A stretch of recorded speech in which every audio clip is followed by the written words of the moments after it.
Hello everyone, my name is Shelly Abramov, and together with my partner Denia Rosiclair, we will present our GymPulse software project for our Principles of Software Engineering course along with its documentation.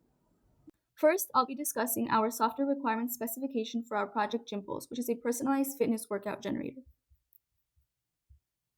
The purpose of the SRS is to define all of the functional and non-functional requirements for the application before development begins. It serves as the foundation for both the design and testing documents and ensures that everyone involved understands exactly what the system is expected to do.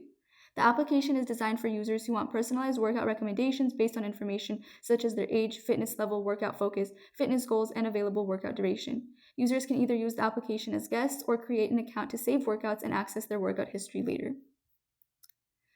The SRS in section 2 over here describes the overall system. GymPulse is a web-based application that communicates with the ExerciseDB API to retrieve exercise information while using a MySQL database to store user accounts, workout history, and profile management.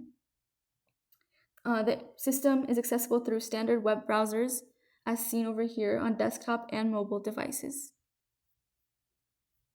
Next, we will discuss the core functional requirements, which are divided into 5 main features.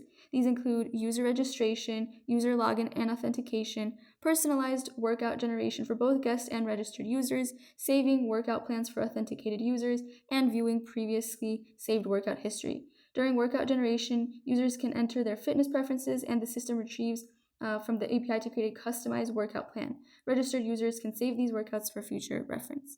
Next, moving on to the non-functional requirements. From a performance perspective, workout plans should be generated within 3 seconds for most requests. The application should support at least 100 concurrent users, and API responses should be returned within 2 seconds when available. Security requirements include encrypted passwords, HTTPS communication, authenticated access to save data, automatic session timeouts, and logging failed login attempts. The document also specifies usability requirements such as responsive interface, displays clear error messages, and makes the workout generation process quick and easy for users. Reliability requirements must include graceful handling of API features, preserving user data after restarts, and automatic data backups. So section 4 through 6, the document over here outlines the external interfaces used by the system, including the web-based user interface and supported hardware and browsers communication, also with the ExerciseDB API through REST and JSON, and interaction with the MySQL database. Finally, over here, the SRS concludes with the overall system features, privacy requirements, a legal disclaimer, and compliance with the IEEE 830 system requirements standard.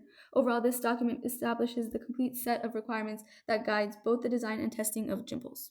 Next, I'll discuss our software design document. The purpose of the SDD is to describe how the requirements from the SRS are implemented by defining the system architecture, software components, interfaces, data structures, and overall design of GymPulse. So section 1 introduces the document and explains that it serves as the technical blueprint for developing the application. Next, section 2 presents the system architecture. GymPulse uses a client-server architecture with 3 layers: the presentation layer for the user interface, the business logic layer for processing requests and generating workouts, and the data access layer for communicating with MySQL database and ExerciseDB API. The section also includes the use case diagram, which illustrates the actions available to guests and registered users. Both users can enter fitness preferences, generate a workout, and view the result. Registered users can also log in, log out, save workouts, and view their workout history later.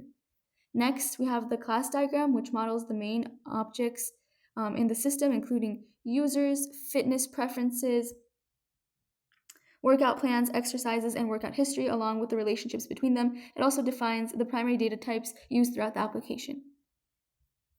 Next, we have section 3, which provides the detailed design of each software component, including the user interface, account management, fitness preferences, workout generation, workout storage, workout history, and ExerciseDB integration. So for each component, the document specifies its purpose, inputs, outputs, data structures, and processing algorithm. It also explains how the front end communicates with the back end using REST APIs over HTTPS and JSON.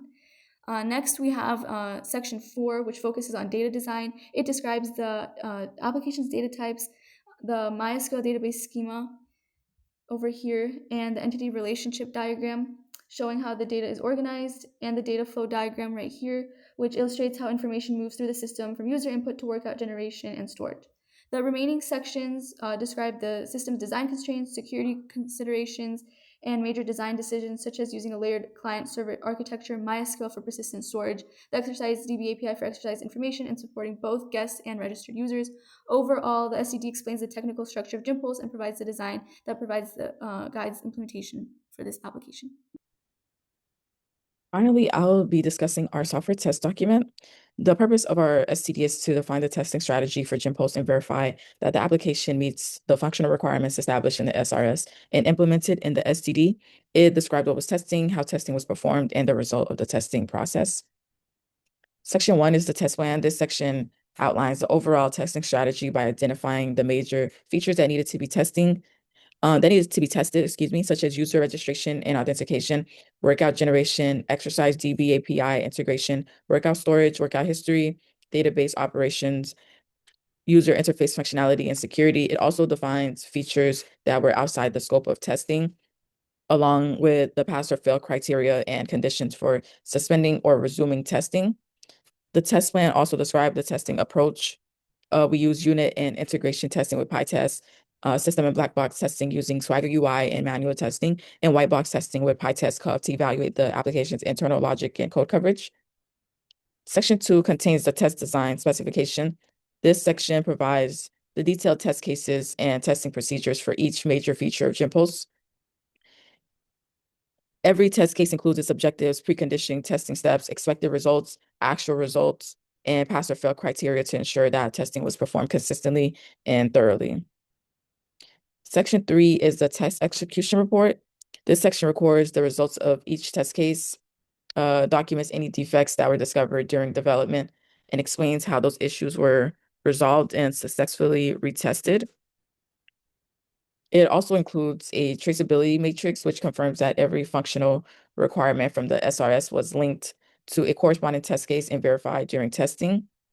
And finally, the test summary and conclusion provide an overview of the overall testing results. All 8 planned test cases were passed successfully with no unresolved defects remaining. This confirmed that GymPulse front end, back end, MySQL database, and exercise DB API work together as intended and that the application successfully met its primary functional requirements. So with all the requirements, design and testing complete, I will now be demonstrating how GymPulse works in practice. Now that we've covered the requirements, design, and testing, I'd like to demonstrate GymPulse live. This is GymPulse homepage, and from here, users can register for an account. They can log in or sign in if they already have one, or continue to generate a personalized workout. So I'll begin by creating an account. Here, users can enter their full name, email, address, password, and age. So for the purpose of this demo, I'll be using my demo name,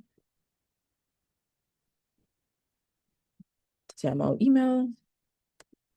This application also validates user input before allowing registration. For example, here I input my demo invalid email address, and the browser immediately displays an error message and prevents the form from being submitted. So this helps ensure users provide properly formatted information before moving on. So I'll be logging in with my accurate email. Oh, I put the wrong password in, excuse me. Okay. And after logging in, to generate a workout, users can complete the fitness preference form. Here they can select their fitness level, their workout focus, the workout duration, or whether they like to include a warm-up or a cool down. These preferences are then used to generate a workout that's personalized to the user's goal. So because I'm already logged in, I can also save this workout by selecting Save Workout, which this also stores the workout in our MySQL database under my account, so it can be accessed later. And here is the workout saved successfully confirmed message. Moving on to our workout history, the workout history page displays all previously saved workouts, allowing users to revisit their routines without generating a new one each time. These are all previously old workouts being saved from our old demo. These are from today. Overall, GymPulse combines a React front end, a fast API backend, a MySQL database, and the Exercise DB API to provide users with a complete personalized fitness experience. From creating an account to generating and saving workouts, each component works together to deliver the application's core functionality. Thank you for watching, and see you guys later.